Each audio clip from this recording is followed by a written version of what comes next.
Je, unahitaji taarifa kamili na uchambuzi wa ndani zaidi? Jiunge sasa katika grupu letu la WhatsApp kwa malipo nafuu kabisa. Utapata uchambuzi wa kila siku, mchana na jioni, update za dunia kwa haraka zaidi, fursa ya kumuuliza maswali Rahby papo hapo na kupata majibu ya haraka zaidi kutoka kwake. Usikose nafasi hii adhimu. Jiunge sasa na uwe mbele ya taarifa kuliko wengine. Tupigie kwa simu namba 0654467177 au tuandikie ujumbe ni unge na Rahby. Tutakuunga moja kwa moja.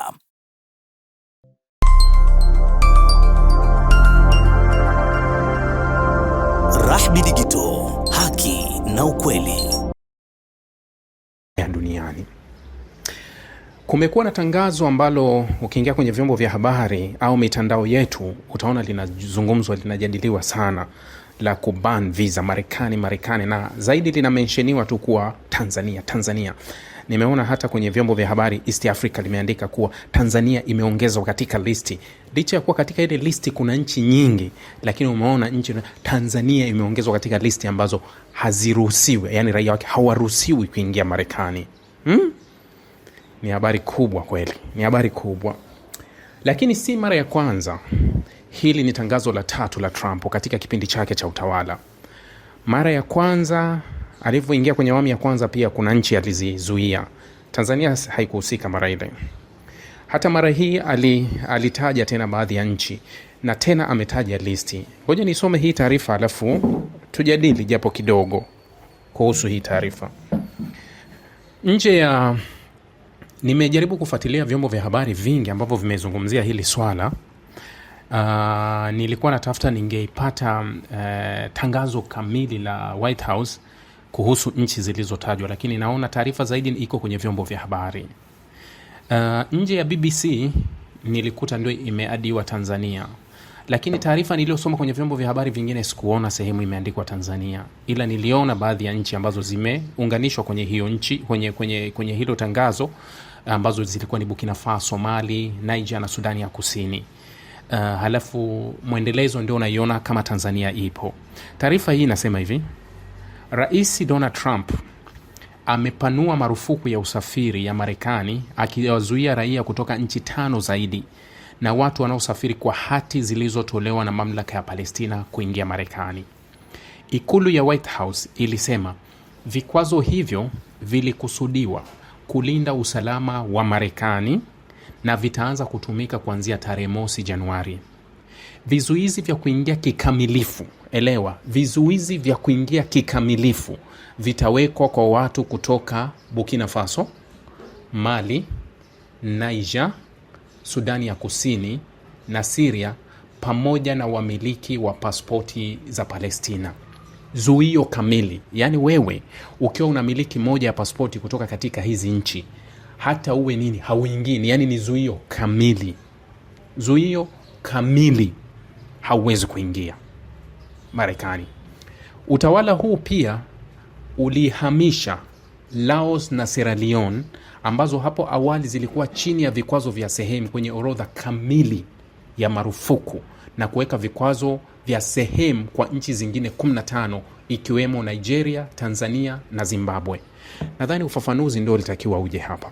Yani Laos pamoja na Sierra Leone katika tangazo lililopita kabla ya hili zilikuwa ni nchi ambazo zimewekwa sio katika zuio kamili, ila ilikuwa baadhi ya visa fulani ndio huwezi. Sasa mara hii zimeunganishwa kwenye kile ambacho Syria, Sudani Kusini, Niger, Mali na Burkina Faso na Palestina watakutana nacho. Sierra Leone kaunganishwa pamoja na Laos.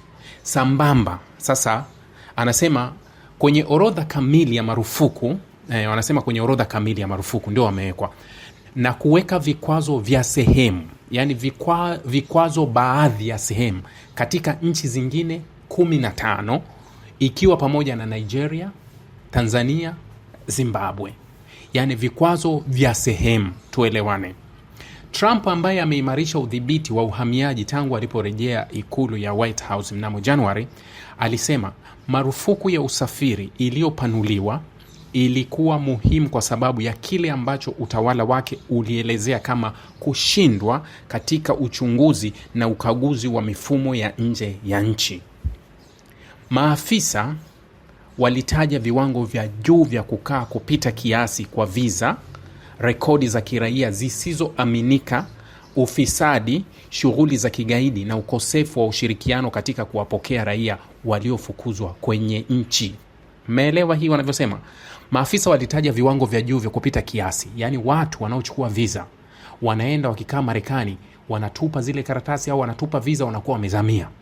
Yani wazamiaji wanaenda wanachukua visa halali kwenda, lakini wakifika kule wanatupa kila kitu, wanaanza kutafuta ukimbizi sasa ule wa halali, yani hawafati hilo.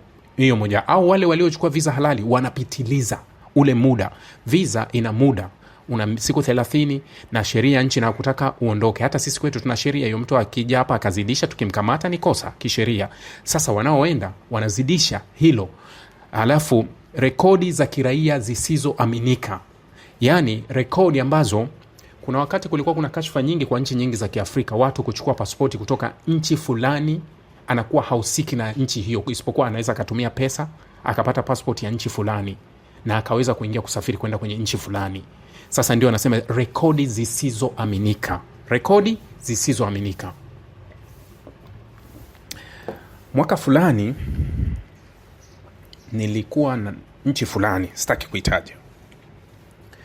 Katika ile nchi nikakutana na jamaa fulani. Jamaa alikuwa mtu na mke wake, nadhani ni jamaa wenye asili ya nje ya Afrika, na wenyewe sitaji asili yao. Tulikutana. Sasa tukakutana sehemu moja ya mgahawa, tunakunywa chai. Yule bwana, mimi nilikuwa nimevaa jezi ya Tanzania. Yule bwana alikuwa amevaa jezi ya Kenya. Sitaji asili yake, lakini nitataja alikuwa amevaa jezi ya Kenya. Basi alivyoniona mimi nimevaa ya Tanzania, akanisalimia. Tena akanisalimia Kiswahili, na mimi nikamsalimia, tukaitikia, tukasalimiana, za kwako na nini. Akaniambia mimi pia ni Mtanzania. Hii ilikuwa ni 2014 au 2015 nakumbuka. Akaniambia mimi ni Mtanzania. Oh, wewe ni Mtanzania? Nikamwambia mbona nikamwambia unajua sisi wa Tanzania tulivyo ni vigumu sana Mtanzania kumuona amevaa jezi ya Kenya. Vipi umevaa jezi ya Kenya? Akacheka akaniambia ndio hivyo bana, na niko sehemu mbili. Nikamwambia sehemu mbili vipi? Hebu nifafanulia. Akaniambia sikiliza, hii nchi unaoishi wewe, raia wa Kenya walishapigwa marufuku, visa zao zilifungwa. Nadhani kwa watu watajua nazungumzia nchi gani. Kuna nchi ambayo ilikuwa imezuia lakini sasa hivi imeruhusu. Raia wa Kenya walikuwa hawahusiki kule.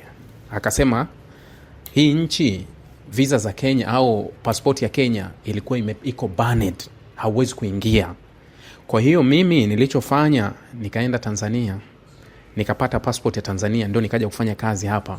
Lakini in reality mimi ni Mkenya, lakini anamiliki passport ya Tanzania. Nadhani kuna kipindi kulikuwa tuna shida sana hilo. Kipindi kile tunatumia mapassport ya kijani ambayo yalikuwa mtu yote anaweza kuyachezea. Maboresho ya passport yakaja vingine. Hii ni moja ninachokuambia kuwa hiyo inawezekana kwa huko. Lakini kitu cha pili ambacho kinazungumza kwenye hili, ushirikiano katika kuwapokea raia waliofukuzwa nchini, yani shughuli za kigaidi na ukosefu wa ushirikiano katika kuwapokea raia waliofukuzwa nchini. Mnakumbuka mgogoro kati ya Sudan Kusini na Marekani, mpaka Marekani akamuadi Sudan Kusini kwenye hili. Kuna bwana mmoja ambaye alikamatwa Marekani katika kipindi cha Trump, akataka kurudishwa. Unajua Trump alikuwa anawarudisha. Yule mtu alivyorudishwa, aliulizwa wewe umetoka kwenye nchi gani? Akasema mimi natoka Sudan Kusini. Alivyorudishwa Sudan Kusini wakampakia kwenye ndege wakamrudisha Marekani, wakasema huyu sio raia wa nchi hii. Yule mtu kiasili yeye ametoka Kongo. Kila kitu kinasomea ni Kongo, lakini wazazi wake anadai wana asili ya Sudan Kusini. Sasa Marekani wakati inamrudisha haikumpeleka Kongo, ikamrudisha Sudan Kusini. Sudan Kusini wakagoma, wakasema huyu hatumpokei, sio raia wetu. Wakazua mgogoro ambapo Marekani alikuwa analazimisha Sudan Kusini wampokee huyo mtu. Ndio ikazua matatizo. Lakini Nigeria anaingia kwenye hili kwa sababu moja ya nchi ambayo raia wake wapo dunia nzima. Wa Nigeria kama Wahindi vile, wako kila kona ya dunia, wewe unapojua wapo. Kama wa China hivi sasa, kila kona ya dunia, hata kuna sehemu unategemea kabisa wa China wapo. So wa Nigeria wapo dunia nzima, na serikali ya Nigeria ni moja ya serikali ambayo iliambiwa kubali kupokea wanaorudishwa, ikakataa, kwa sababu serikali ya Nigeria ikikubali kupokea wa Nigeria wanaorudishwa, sijui itawahifadhi wapi. Ni maelfu kwa maelfu ya wa Nigeria walizamia huko.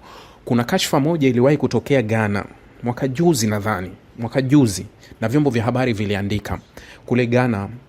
Kuna jamaa wahuni, unaweza kusema kuna kitengo kimoja kilikuwa kinatoa visa feki za Marekani Ghana kwa miaka zaidi ya 20. Wanatoa visa za Marekani ambavyo yani mtu akikupa zile visa na unaingia Marekani bila shida yoyote. Sasa haijulikani huo mchongo wa hizo visa ulikuwa una connection moja kwa moja kutoka kwa Marekani, kwa sababu zile visa zilikuwa zisumbui, na watu walikuwa wakitaka visa za Marekani walikuwa na apply kutokea Ghana mpaka ilivyokuja kusambaratishwa huo mstari. Yani huo mfumo wote ulikuja kusambaratishwa. Miaka 3-4 imepita, hiyo kashfa ilikuwa kubwa sana. Watu walikuwa wanapewa visa zinakwenda. Sasa hili la Marekani anakuambia kuwa watu wanachelewa zaidi na watu wanakataa kutoa ushirikiano pale wanapotakiwa kuwa rudini kwenye nchi zenu, zile nchi zinakataa kuwapokea. Kwa hiyo ni moja ya sababu inayoenda. Mfano, wanasema tangazo hilo lilifuatia kukamatwa kwa raia wa Afghanistani aliyeshukiwa kuwapiga risasi wanajeshi wawili wa walinzi wa taifa wakati wa weekend ya shukrani, tukio ambalo ikulu ya White House ililitaja katika kuangazia wasiwasi wake wa usalama. Hii ni mara ya 3 ya Trump kuweka marufuku ya usafiri. Wakati wa muhula wake wa kwanza alianzisha amri kama hiyo mwaka 2017, ambayo ilisababisha maandamano na changamoto za kisheria ndani na nje ya nchi. Sera hiyo baadaye iliondolewa na mahakama kuu ya Marekani. Ikulu ya White House ilisema vikwazo hivyo vitaendelea kuwepo hadi nchi hizo zilizoathiriwa zitakapoonyesha maboresho ya kuaminika katika usimamizi wa utambulisho, ushiriki wa taarifa na ushirikiano wa mamlaka ya uhamiaji ya Marekani. Vighairi kadhaa vinatumika, na marufuku hiyo haitaathiri wakazi halali wa kudumu. Tuelewane. Yani wewe kama uko Marekani na wewe ni mkazi halali wa kudumu na wamiliki wengi wa visa waliopo, yani kama tayari upo na una visa na labda una green card na nini, na wana diplomasia au wana riadha au wanaosafiri kwa matukio makubwa ya michezo, maafisa walisema msamaha wa kesi kwa kesi pia utapatikana, ambapo usafiri unachukuliwa kuwa wa maslahi ya taifa. Yani imefungwa, lakini sio kwa wanadiplomasia. Ndio maana sasa nitaka ulizungumza. Ukiangalia kule kwenye mitandao ya kijamii, watu wanashangilia kweli kweli kwenye mitandao ya kijamii. Wanadiplomasia hawahusiki. Yani mbunge akiomba anapewa. Yani athari hii inaenda kugonga kwa raia wa kawaida ambao waliponzwa, na sio kuwa ni matatizo ya serikali. Wameponzwa na raia wenzao waliosafiri na kwenda kutupa na kutokurudi na kuzidisha muda. Skendo zilizotokea huko, sio huku. Sasa kwa huku, mfano Marekani aliulizwa kuwa umekuwa ukiondolea Syria vikwazo, kwa nini Syria imeunganishwa kwenye hili? Anasema kuwa Syria ndio inaanza kuchipukia, Syria ndio inaanza inakuwa. Mfumo wa immigration wa Syria bado ni mfumo ambao hauwezi kutupa majibu halisi, huyu ni raia, huyu sio raia. Kwa hiyo ni nini? Raia wa nchi zingine, mfano zilizovurugika nchi pale Mashariki ya Kati, Afghanistani, Pakistani, sijui wapi kule, wakikimbilia Syria wanaweza wakacheza manuva, kwa sababu mfumo ni mwepesi ambao unaingilika. Watu wanaweza kumiliki pasipoti za Syria ambapo hawana uangalizi wa kuanzia chini. Nadhani kwa sisi ni masuala madogo sana ambayo yanaweza kurekebishwa, kwa sababu sisi mifumo yetu hivi sasa iko tofauti sana na nchi nyingi ambao tumeanzia chini sana. Leo hii ukiwa Tanzania baba, cheti tu cha kuzaliwa jasho litakutoka kama unatafuta, kama sio Mtanzania. Jinsi mifumo ilivyowekwa kuwa, yani kuna maswali ya kurahisisha mpaka uweze kwenda kufika kupata hicho cheti cha kuzaliwa, jasho litakuwa limekutoka. Kwa hiyo ni tofauti ukilinganisha na nchi zingine. Mtu anaweza kainunua tu pasipoti, akaenda kanunua, akafanya nini, akafanya. Sikatai, inawezekana kuwa hata kwetu vikawepo, lakini labda kwa watu ambao ile sio waaminifu, na hilo linawezekana kote, hata kwenye mifumo mingi inawezekana. Lakini ukiangalia kwa wajibu wa serikali, kiasi kikubwa unaona kama vile tumekwenda na mifumo ya pasipoti toka zilivyobadilishwa kuja kwenye pasipoti hizi za kisasa za digital, imekuwa tofauti na pasipoti zetu zile za kijani. Pasipoti ya kijani ilikuwa mtu anaweza kaichukua akasafiria mwingine, pasipoti ya mtu mwingine akasafiria mtu mwingine, ikiwa hakuwahi kusafiri mara moja. Yani ikiwa ni mpya, mtu yote anaweza kaichukua akasafiri nayo. Ni tofauti kabisa na pasipoti hii. Sasa nchi zilizowekewa vikwazo kamili, yani hizi nchi haupewi, labda wana diplomasia, sijui: Afghanistan, Burkina Faso, Burma, Chad, Guinea ya Ikweta, Eritrea, Haiti, Iran, Laos, Libya, Mali, Niger, Jamhuri ya Kongo, Sierra Leone, Somalia, Sudani Kusini, Sudan, Syria na Yemen. Hizi ndio nchi ambazo ziko kwenye bani ya moja kwa moja, yani kuwa hupewi.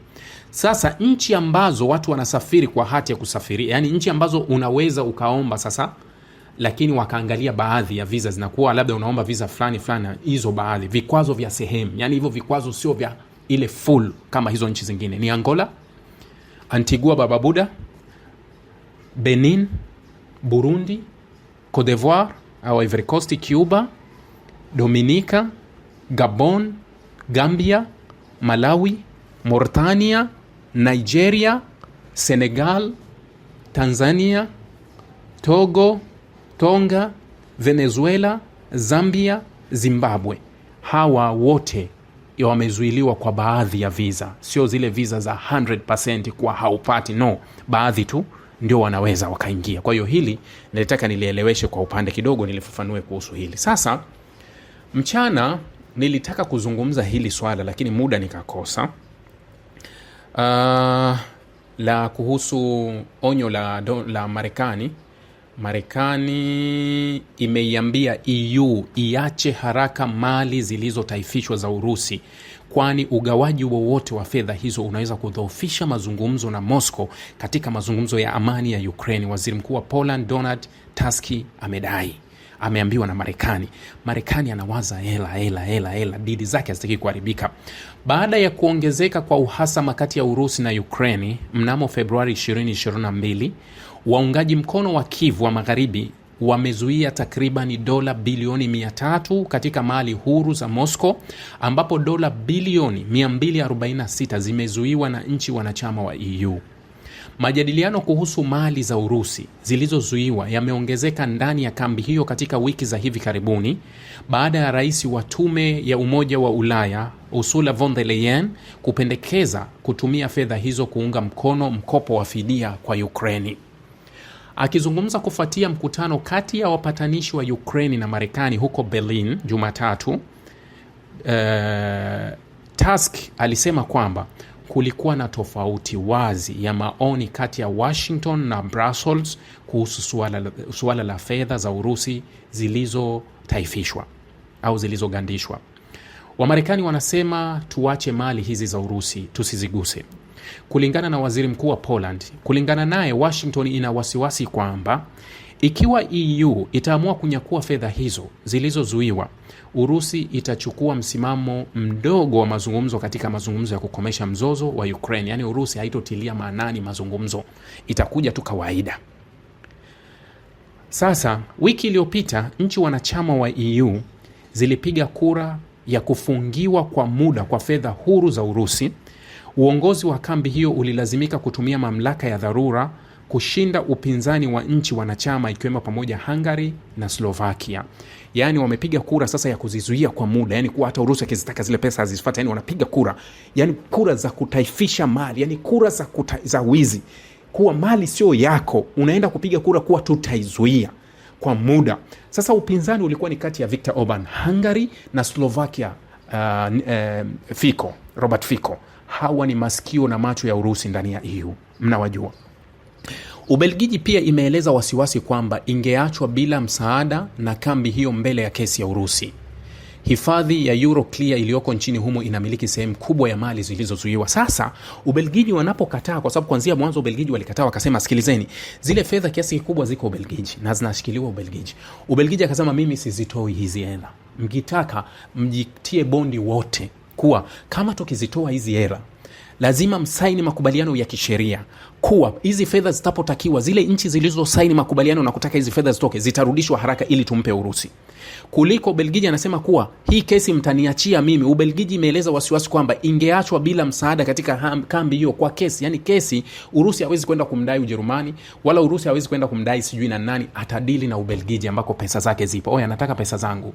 Ubelgiji kaishawaambia washikaji zake tuchukue fedha au wameshakubali. Ndio maana Ubelgiji alikuwa hataki kuwa sitaki kutoa hii fedha, na ndio maana Euroclear yasema kuwa ni lazima tukubaliane wote. Kama sasa mnasema hamjakusanya fedha na fedha ipo ya Urusi, tuichomoe hii fedha tumpe Ukraine. Ila hii fedha itapotakiwa haraka wote mrudishe. Marekani anawaambia msiguse. Nadhani Saudi mwakajuzi aliwaambia, mwaka jana Saudi Arabia aliwaambia msiguse. Mkigusa hiyo fedha tutatikisa masoko ya hisa ya Ulaya. Kwa sababu uwekezaji mkubwa ni wa Waarabu, kama tutatikisa hayo masoko. Saudi aliwaambia. Sasa Moscow imelani matumizi yoyote ya fedha zake zilizozuiwa kama wizi. Nasema siku ya Ijumaa benki ya Urusi ilitangaza kwamba ilikuwa ikiwasilisha kesi ya kudai fidia ya dola bilioni 230 kutoka Euroclear. Siku ya Jumatatu waziri mambo ya nje wa Urusi Sergei Lavrov alipendekeza kwamba hamu hiyo ya kuiba lazima iwe na kinasaba kwa wenzako wengi wa magharibi, akitoa mfano wa kukamatwa kwa mali za Iran na Venezuela na magharibi. Anasema yani hakuna lolote isipokuwa huo ni wizi ambao umetembea magharibi nzima na hiyo hamu ya kuziba hizo fedha. Sasa Ulaya walikuwa tayari wameshaidhinisha, na kura ambayo Hungary ameshindwa kuzuia na Slovakia ilikuwa imeshawazidia kuwa wameshapiga kura, hela zinatoka. Tumpe nani? Tumpe Ukraine. Niliwaambia Ukraine hana fedha ya kuendesha nchi mwakani. Kuanzia Januari Ukraine watakuwa na hali ngumu. Ulaya tayari.